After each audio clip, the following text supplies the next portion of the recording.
Hello, ladies and gentlemen. Thanks for coming back. I want to talk today about an important part of history for Canada, and this is a good lesson for anyone actually in the world. I want to talk about a man who brought a very large piece of territory to Canada when Canada was being created as a country.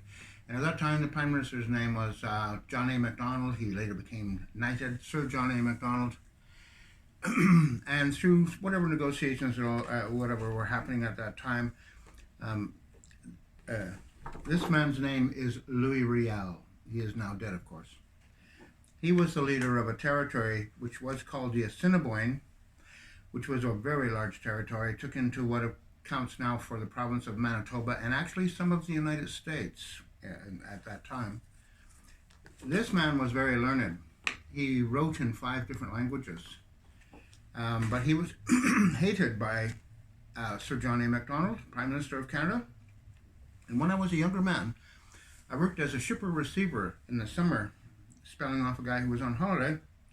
And this man, GFG Stanley, came to see me pretty well every day. He liked to talk to me about his past and this man's past. This man had this man's diary. It is leather bound.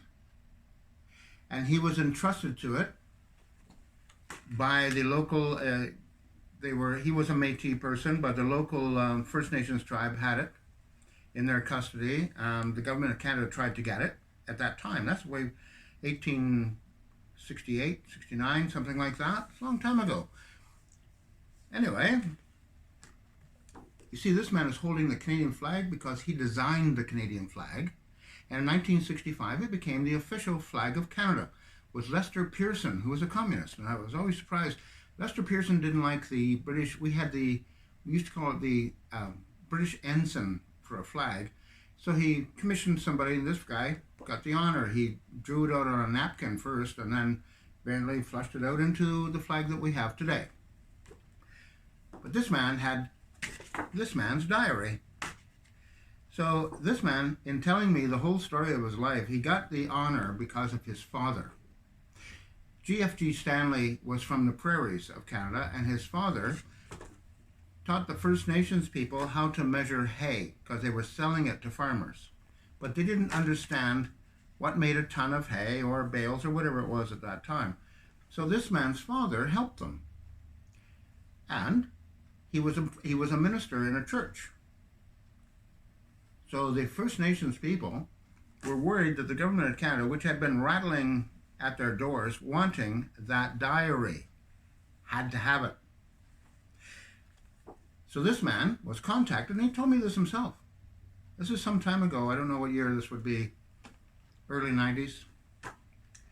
Anyway, this man was told by the government of Canada, because this man had an office called the Riel Project, Louis Riel, in a library on a university called, I'm going to give you the name, I probably shouldn't, but it's Mount Allison University. Anyway, he contacted the government of Canada, and he said, I'll make a representation for you. He says, but I doubt very much that they're going to give you the diary, because this man was executed by the government of Canada. He had run for election and was a member of Parliament. The government of Canada signed in as a member of Parliament. And the Royal Canadian Mounted Police, which weren't called that at that time, tried to arrest him, so he escaped, made his way back to the Assiniboine territory. And he is carefully writing down all the details of what happened to him. Carefully. So this man contacts the First Nation group, which entrusted him with the diary. And he's writing his memoirs, or a book about it, really.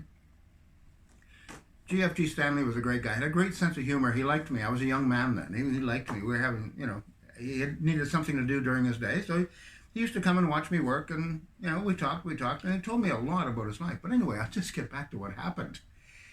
So the government of Canada, they insisted they must have it. It has to go to the Parliament, the Library of Parliament. So GFG Stanley gets a hold of the tribe that entrusted it to him, and they said, after some negotiation, they said, The government of Canada may have one copy and one copy only. It may not be recopied, but they cannot have the original. It's a leather-bound book. He says it's about the size of a substantial Bible. So, GFG Stanley contacted the government of Canada, and the government of Canada called him back and said, we get the original. The First Nations people can have the copy. That did not go down very well. This is the way Canada bullies people, and it's still a tyranny, really. But the government of Canada loves to bully Canadians, just loves it, or to destroy us completely, even better. So, all of a sudden, government of Canada shows up. Big limousines, RCMP escort, come down the highway from Ottawa, Ontario, into New Brunswick, right on the border to Nova Scotia. Had a personal meeting with this man. Guess what happened? He is no longer the creator of this flag. Actually, they said he has to share it with another group. So he was the creator, the original creator, as you can see here. Now the government of Canada says, no, you got to share that honor with somebody else. It was another entity. I've forgotten the name of what it is. So this man, who was a very patriotic person, very.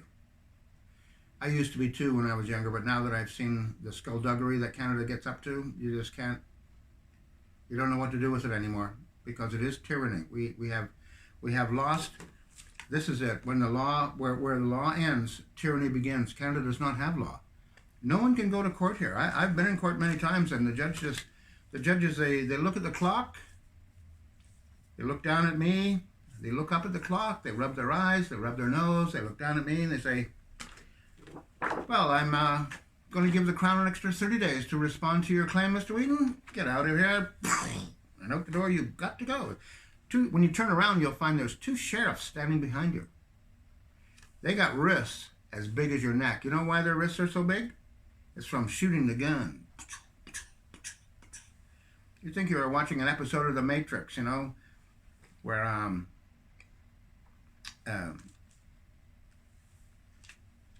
Trinity is jumped out a window and she's got two guns, and those feds are after her, and she's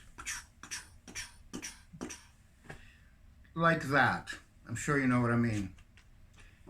This man, in talking to me about losing this honor, he was so crestfallen.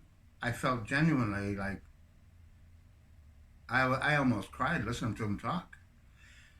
So he said to me, he said, I'm going to hire a lawyer and I'm going to prosecute the government of Canada. So I said to him, I said, you will have to get an American lawyer who has jurisdiction in Canada. Because if you get a Canadian lawyer, all Canadian lawyers want to be in the Senate, or they want to work for the government of Canada. And if they can find a way to screw you out of what is rightfully yours, a lawyer will do it. So guess what he did? He hired an American lawyer. I know the men he used to hang around with in a coffee shop. They were all senior people with Mount Allison University. Anyway, they have a court hearing. The government of Canada had to back down, had to give him back his honor. But he was different after that. He changed. He told me how this man died. This is a good one for you. The Royal Canadian Mounted Police, which had a different name at that time, they caught up to him in what is now the province of Manitoba. And they dragged him out in the middle of the night and had an emergency court hearing. He was charged. I don't know what the charge was, actually. I don't know what it was. Doesn't matter. But I shouldn't say it doesn't matter. They even provided him with a lawyer. They brought a lawyer from Ottawa. This is great. Anyway, they find him guilty and sentenced him to death by hanging. So his lawyer jumps up and says, I want to appeal this conviction. And the judge who heard him saying, appeal denied. So he was dragged from the courtroom. And then where I'm talking about Manitoba, there are trees, but there aren't very many trees. Anyway, he got hung. I don't know what they did. They might have put the rope around his neck and tied it to the horse's saddle and dragged him through the streets. Street. Not streets. Street. He died. So where's his burial place? You would think that he would be taken back to Parliament, since he's a member of Parliament and brought a substantial piece of territory to Canada, that he would be buried with honor. No. I don't know where he's buried. And maybe only the First Nations people know where it is. I don't know where it is. Certainly not advertised much in Canada. But the Assiniboine territory was a huge tract of land. Huge. And it led the way to the rest of the Western Canada becoming a part of Canada. So this man has great honor. But he wasn't honored. He was killed. This man was a man of great honor. And then the government of Canada took it away because they couldn't get Louis Riel's diary. I can tell you what the government of Canada would do with it. They would shred it, because it had written down on it was details of what happened to him when he became a member of Parliament, and probably right up until moments before he died. Probably up to that point. And the last thing the government of Canada would ever want is the truth to come out, because we don't have law. We have tyranny. I want to talk about this Prime Minister who has taken us through 3 elections. He's won all 3 of them, but he still has a minority government, which means when he wants to have legislation enacted, he's got to negotiate with, and he won't negotiate with what's called the Conservative Party. They are the number 2 party. This man is the number 3 party. His name is Jagmeet Singh. As we now know, this man has made a deal with this man to basically share the Prime Minister's office, as long as this man goes along with this man. This man, Justin Trudeau, was a pothead. Big smoker. Cheech and Chong's had a person. And this is what happens with potheads. He loves everybody and everything around the world. He just wants to hug everybody, you know, and buy him a Coke. I gotta get going. I'm sorry, I'm running out. But anyway, now Canada has 2 leaders. They're shared like they do in Italy. I don't know if anybody knows. Italian parliaments are usually 3-4 people all gang together and try to make it out, you know, work out something. You'd think Beverly Ann McLaughlin rocked them into a room and said, when you come out, you will have the same opinion, which she used to do in the Supreme Court of Canada.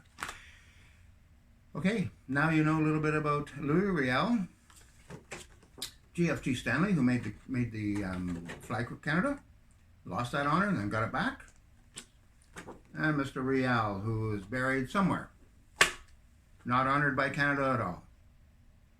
If you knew the details of why they killed him, you would probably not want to vote anymore. But I think Canada wanted that diary, honestly, so they could totally destroy it. And definitely it would never see the light of day. And only 1 copy, which they were going to give to the First Nations people. They could have only 1 copy, but the government of Canada has to have the original. And you know what they do in Ottawa when they destroy documents, especially very important documents? I swear to God, this is probably true. Probably. There was a woman motorcycle rider for the Liberal Party. She has a Harley Davidson, a very powerful one, and it's an older bike. And she has a shredding machine. She backs her bike up, puts the rear tire onto this kind of a roller thing, and it makes this shredder really go fast. And she jumps on it, and she plays Born to be Wild, and she revs it up, and that shredding machine is just churning. And they are dropping in document after document, sometimes even people, you know, like in Fargo, the movie. You talk too much, you say too much, the RCMP drag you in, and there you go, through the shredder. Mostly true. Sort of. The CBC won't report. I don't know what's wrong with CBC. I've met people from the CBC. Sure, a lot of gay people work for the CBC. Wow. Anyway, I hope everybody's having a nice day. Bye-bye now. Take care.